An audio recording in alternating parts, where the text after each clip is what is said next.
तारियाळ येथे पाण्याच्या प्रवाहात वाहून गेलेल्या वॉटरमॅनचा मृतदेह 8 किलोमीटरवर सापडला.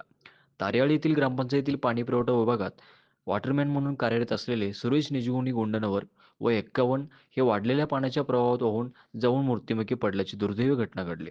6 ऑगस्ट 2025 रोजी सायंकाळी 7:30च्या सुमारास तारियाळ गावातील हळ्ळाचा ओढा प्रवाह वाढल्यामुळे सुरेश गोंडनावर हे आपल्या टीव्हीएस दुचाकीवरून ओढा ओलांडत असताना पाण्याच्या जोरदार लाटेत वाहून गेले.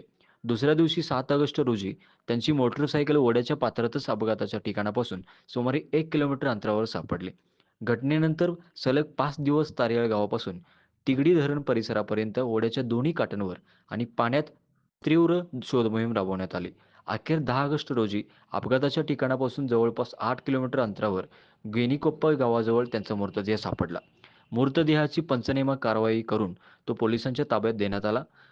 बैलुंगल पोलीस ठाण्यात पुढील तपास सुरू आहे. या घटनेने परिसरात हळहळ व्यक्त केली जात आहे.